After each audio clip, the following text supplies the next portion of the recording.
안녕하세요 여러분, 성공합시다. 자, 우리는 이제 요한복음의 영광의 책을 공부하고 있는데요. 지금 이 장면은 무슨 요일인가요? 네, 맞아요. 목요일 밤이에요. 예수님께서 금요일 날 돌아가시거든요. 돌아가시기 전날 밤이니까 엄청난 밤인 거죠. 그리고 이 밤에 하시는 이야기는 유언일 수밖에 없고요. 또 주제는 떠남일 수밖에 없어요. 이미 예수님은 초막절에 대중들에게도 떠남을 얘기하셨어요. 이제 진짜 떠남 전날 밤에 제자들에게 진짜 떠난다? 이렇게 말씀하시는 거예요. 이 다락방 강론은 마지막 유언 같은 강론인데 이 예수님의 말씀을 아직도 깨달지 못하고 제자들이요 막 질문을 쏟아내는데 하나님은 그들의 어리석은 질문들을 통해서 우리에게 삼위일체 하나님에 대해서 말씀해 주세요. 또 구하는 족족 이루어지는 기도 방법도 알려주시는데요. 완전 기대되시죠? 기대함으로 한번 들어가 보도록 할게요. 자, 일단 베드로가 질문을 먼저 하네요. 36절 시몬 베드로가 이르되 주여 어디로 가시나이까? 예수께서 대답하시되 내가 가는 곳에 내가 지금은 따라올 수 없으나 후에는 따라오리라. 베드로가 이르되 주여 내가 지금은 어찌하여 따라갈 수 없나이까? 주를 위하여 내 목숨을 버리겠나이다. 예수께서 대답하시되 내가 나를 위하여 내 목숨을 버리겠느냐? 내가 진실로 진실로 너에게 이르노니 닭 울기 전에 내가 3번 나를 부인하리라. 자, 베드로는요 한마디로 주님 도대체 어디 가신다는 얘기예요? 이렇게 질문하고 있어요. 베드로 입장에서 한번 생각해 보세요. 예수혁명 정부를 세우려고 생업도 다 포기하고 예수님을 쫓아가고 있잖아요. 목숨 걸고 지금까지 왔는데 지금 눈앞에 그 일이 이루어지기 직전인 거죠. 그런데 예수님께서는 내가 왕이 될 것이다. 드디어 왕이 된다. 이렇게 얘기해야 될 것 같은데 떠난다니 정말 기가 막힐 노릇이었어요. 그래서 어디 가냐고 묻는 거죠. 예수님은요 지금은 네가 나를 따라올 수 없으나 나중에 따라올 수 있다고 얘기하세요. 점점 더 이해가 안 되는 거예요. 그래서 베드로는 왜 도대체 내가 왜 못 가냐고. 주님을 위해서는 내가 목숨이라도 바칠 각오가 돼 있다고 이렇게 얘기하니까 너 닭 울기 전에 3번 나를 부인할 거야 이렇게 얘기하시죠. 자, 14장 1절 너는 마음에 근심하지 말라. 하나님을 믿으며 또 나를 믿으라. 내 아버지 집에 거할 곳이 많도다. 그렇지 않으면 너희에게 일렀으리라. 내가 너희를 위하여 거처를 예비하러 가노니 가서 너희를 위하여 거처를 예비하면 내가 다시 와서 너희를 내게로 영접하여 나 있는 곳으로 너희도 있게 하리라. 예수님이 자꾸 떠난다고 그러니까 제자들의 분위기는 침통할 수밖에 없어요. 그리고 걱정할 수밖에 없죠. 자기들의 미래가 달렸으니까요. 예수님은 그들의 마음을 읽으시고 근심하지 말라고 하세요. 그리고 하나님을 믿고 또 나를 믿으라고 하세요. 내가 지금 너희의 거처를 마련하러 가니까 다시 와서 데리러 간다고 약속하세요. 이 말은요 유대의 결혼 문화를 베이스로 하시는 말씀이에요. 우리가 진짜 많이 했지만 유대는 결혼이 2번이죠. 정혼과 혼인. 정혼한 후에 신랑이 신부와 거할 신혼집을 마련하기 위해서 자기 집으로 돌아가잖아요. 그리고 집을 마련하면 신부를 데리러 오는데 그때는 오직 그 신랑의 아버지만 알고 있었어요. 그 결정권이 아버지한테 있거든요. 그 베이스로 예수님도 계속 그때와 그 신은 아버지만 안다 이렇게 얘기하시는 거예요.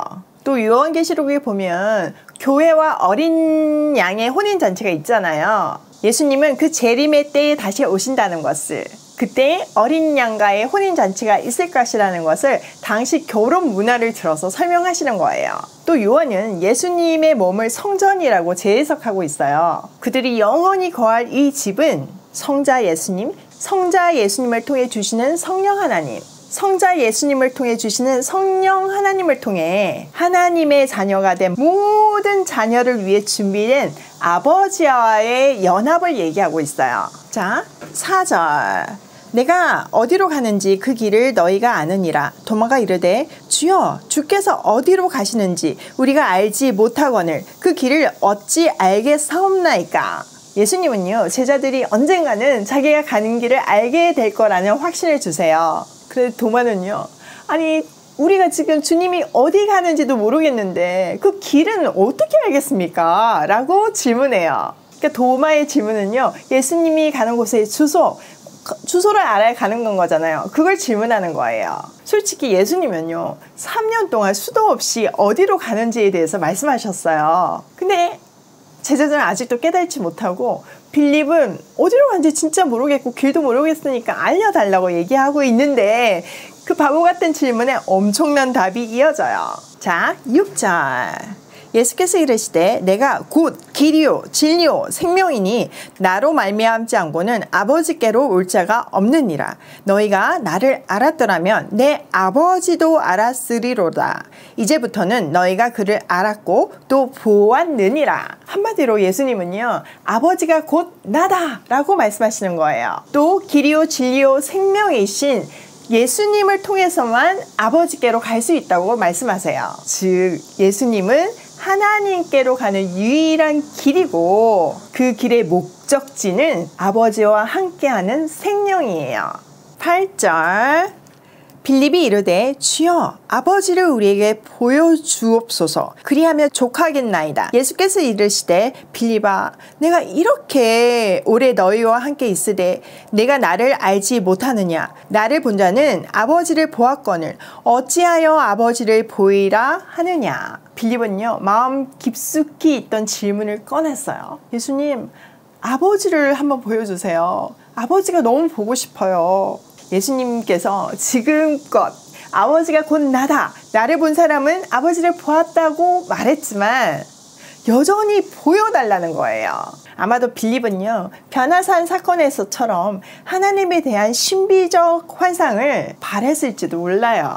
우리도 종종 그러잖아요. 그러나 예수님은요, 아주 단호하게 그와 같은 현현이나 환상은 불필요하다고 말씀하세요. 이미 보았다는 거죠. 우리도 말씀으로 하나님을 보았잖아요. 말씀이 육신이 되어 오신 예수님, 그 말씀, 지금 이 말씀이 하나님이에요. 우리는 말씀을 통해서 뜨거워지고 하나님의 메시지를 느끼고 눈물도 나고 감격이 일어나잖아요. 하나님이 이렇게 함께 하심을 증거해 주시는데, 하나님, 근데 저 하나님 보고 싶어요. 이거 아니라는 거죠.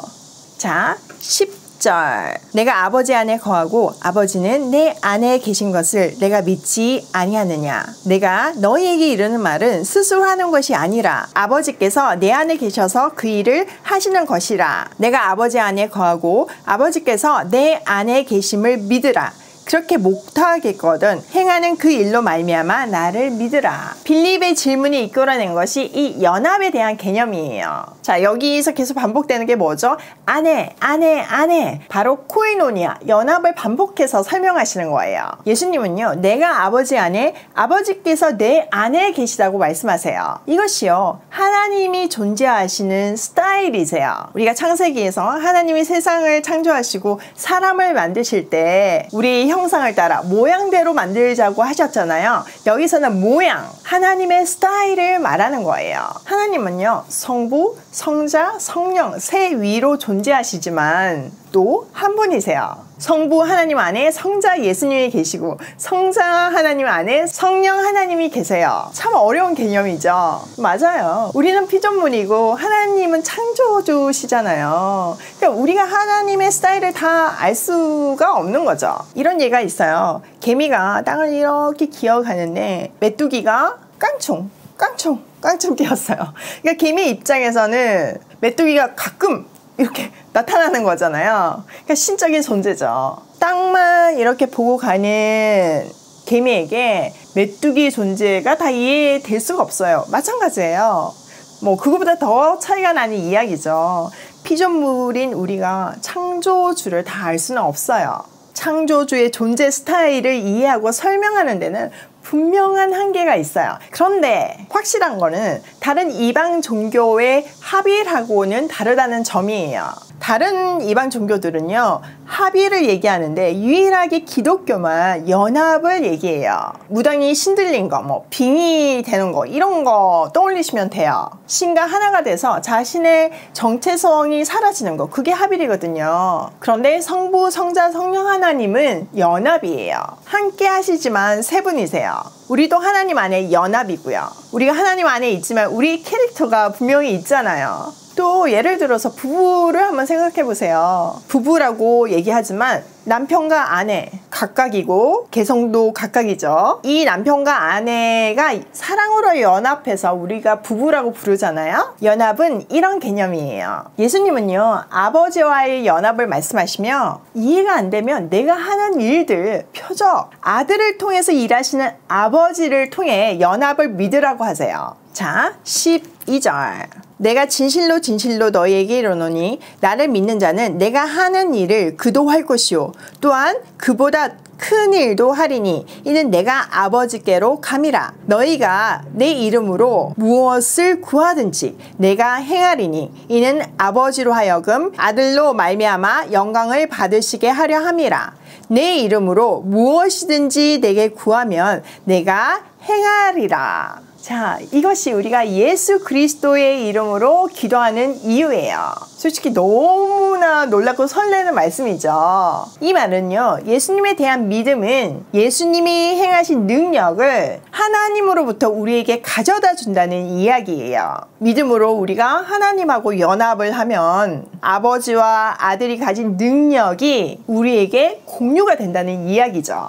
그래서 우리는 예수 그리스도의 이름으로 구하면 다 이루어진대요. 근데 좀 이상하죠? 우리 아무리 구해도 안 이루어지잖아요. 왜일까요? 너무 심플해요. 잘못 구했기 때문이에요. 예수 그리스도의 이름으로 기도하는 거는 주문이나 패스워드가 아니에요. 열려라 참깨 그렇게 얘기하듯이 그리스도의 이름으로 기도합니다. 이런 정확한 패스워드를 말해야만 이루어지는 것이 아니라는 거죠. 그러니까 예수님의 이름만 붙이면 신비한 힘이 생겨가지고 이루어진다는 말이 아니에요. 자, 지금 이 상황은 어떤 상황이죠? 네, 맞아요. 아버지하고 연합한 상황에서 우리가 구하는 모든 것이 이루어진대요. 그러면 우리도 예수님처럼 아버지의 뜻에 맞게 간구해야 되는 거예요. 무엇을 구하든지 다 이루어지는 근거가 13절에 나와 있어요. 그 이유는 아들로 말미암아 아버지께서 영광을 받게 하려 함이에요. 예수님의 생애의 모든 순간이 아버지의 뜻대로 아버지의 뜻을 이루는 인생이었어요. 우리도 그래야 된다는 거죠. 제대로 아버지의 뜻대로 구하기만 하면 다 이루어진다는 이야기예요. 사실 아버지의 뜻은 우리보다 아버지가 이루기를 더 원하시는 거잖아요. 그럼 당연히 기도하면 이루어질 수밖에 없는 거죠. 우리도 자식들에게 자식보다 더 들어주고 싶은 일들이 있잖아요. 마찬가지예요.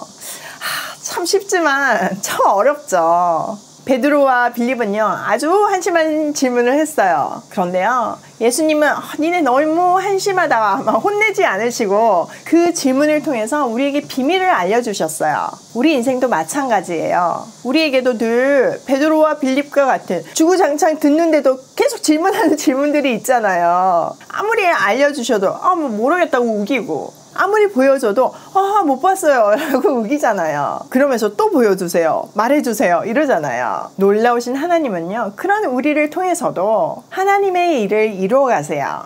그때 베드로와 빌립이 이렇게 안 물어봤으면 우리가 속 시원하게 알지 못하잖아요. 삼위 하나님의 개념과 연합의 개념을 이렇게 분명하게 듣지 못했을 거예요. 또 내일 이어지는 성령의 개념도 클리어하게 듣지 못했을 거예요. 2021년을 살고 있는 우리에게 오늘 이 말씀을 주시는, 이 개념을 다시 한번 정리해 주시는 아버지의 뜻을 한번 헤아려 봤으면 좋겠어요. 이 놀라운 비밀, 우리에게 이미 임한 이 놀라운 축복을 잠잠히 마음에 새겼으면 좋겠어요. 우리는요, 하나님 안에 있을 때 비로소 욕심으로 망가진 우리의 모습이 아니라 하나님이 보시기에 좋았더라고 하신 그 멋진 모습으로 멋진 생각을 하며 세상을 살리는 멋진 인생을 살 수 있어요. 아버지 마음에 쏙 드는 기도 제목을 내놓는 경지에 이르러가지고 기도하는 것마다 다 이루어지는 놀라운 인생을 살 수 있어요. 너무 기대되지 않나요? 완전 신나지 않나요? 오늘도 하나님 안에서 아버지의 뜻대로 구하고 응답받는 하루로 고고싱해요.